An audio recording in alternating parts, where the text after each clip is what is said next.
Hi, welcome to another edition of This Issue. I have two guests this time, Edgar Kahn, who's the founder of Time Banking in America, and Donna Robinson, who is the coordinator of the Merry Meeting Community Shares. Welcome to the show, both of you. Thank you, Bruce. Great to have you. Well, Edgar, earlier you told me a very brief story that in the 1980s you were lying in the hospital after heart surgery and thinking, I guess, about your future, and you came up with the idea of time banking. What exactly is time banking, and what is really the philosophy behind it? Time banking, from one point of view, is a kind of money that people earn by helping each other, by building community, hopefully by advancing and furthering social justice. For every hour you put in, you get one-time credit or one-time dollar, and that goes in your bank account. You can then spend that to get help for yourself, for your family. You can donate it to another organization, a nonprofit or a church or some publicly funded organization, in order to advance a purpose. So it's a medium of exchange that is about doing good. The IRS has ruled consistently that it's tax exempt because we value every hour equally. So my time as a lawyer, the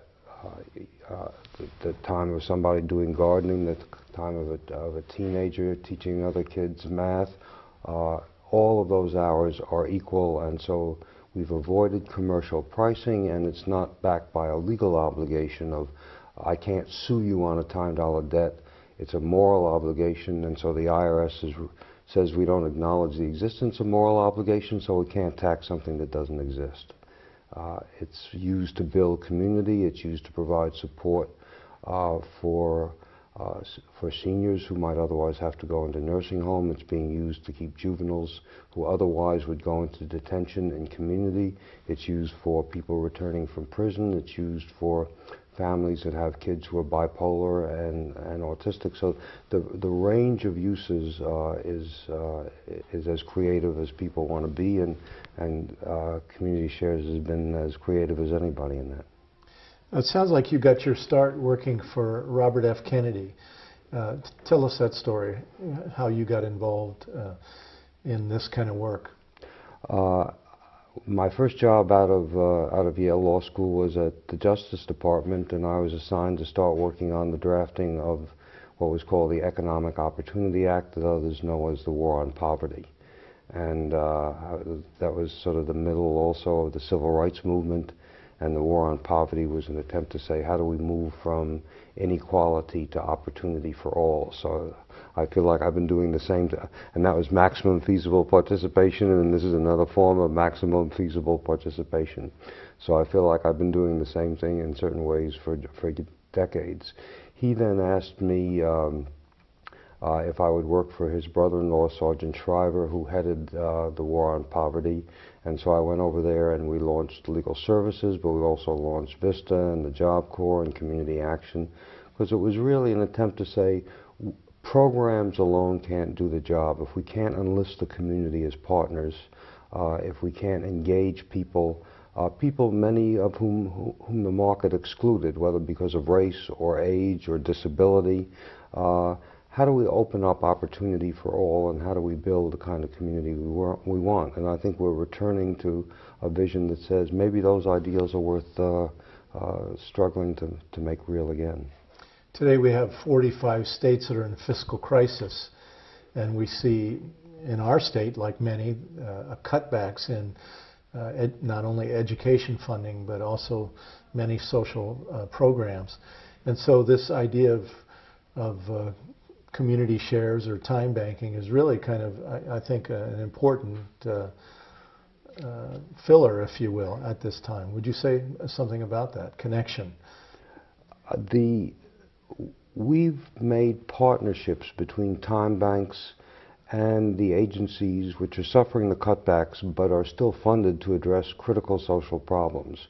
We know that the amount of say, money to provide homemaker services to the elderly is going to be cut.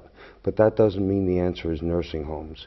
We know that, therefore, creating an informal support system that puts a light bulb in the ceiling or digs up the ground when it's frozen so they can have a community garden, that's important, but there'll never be money for that. We know that that kids who don't reach reading grade level in 3rd grade need help because in both California and Indiana, that's what they project prison growth on. Believe it or not, and so I've taken 5th and 6th graders earning time dollars to tutor them, and lo and behold, kids learn when they can get the approval and praise of an older kid. Big discovery, but we're learning that. So, and they earn time dollars, and they've gotten recycled computers. So we're taking what would be throwaway kids, throwaway computers, and turning them into winners. The youth court that I run, the jury is all teenagers earning time dollars, and believe it or not, teenagers listen to teenagers. So we don't see a single social problem where time banking can't be used in partnership with the efforts of professionals and the efforts of government and philanthropy to really address the needs that we're going to see continuing and growing. Yeah. Donna, as the coordinator of Marion Meeting Community Shares, are you seeing a growth right now as we're hitting more of a difficult economic time? Yes, absolutely. And part of this difficult economic time is filling in those aspects that used to be known as the core economy. When I was a child, certainly in my neighborhood, people took care of one another. You know, my mother would send me over to check on an elderly neighbor, to bring flowers, and she'd pick up groceries, and my brother would do yard work. You know, people took care of one another. But of course now most families have both parents in the workplace. We've lost touch with the people in our neighborhoods, and so this is an opportunity to make those connections. So a lot of what our members do is give rides to people for follow-up medical appointments after they've been released from the hospital, or you know, do minor plumbing and electrical or errand running. Yard work. Yard work is always in big demand. That's gardening and so forth. I'm a member, and I've been called the most on yard work. Yes, yes, yeah, that's top of the charts there. And also rides to the airport, you know, because it costs a fortune to park your car at the airport. So if you had somebody drop you off and pick you up, it's really unlimited in terms of the ways that people can support one another. How do people actually become members of Marion Meeting Community Shares? Well, we have a website. The website is MMC Shares for Marion Meeting Community Shares.org. And there's all sorts of information about us available there. You can fill out an application online. We also you know, have community events where we have information available. So eventually people will find their way to me and we'll have a conversation. They fill out their application. There is a little background check involved informally in terms of people's references and so forth.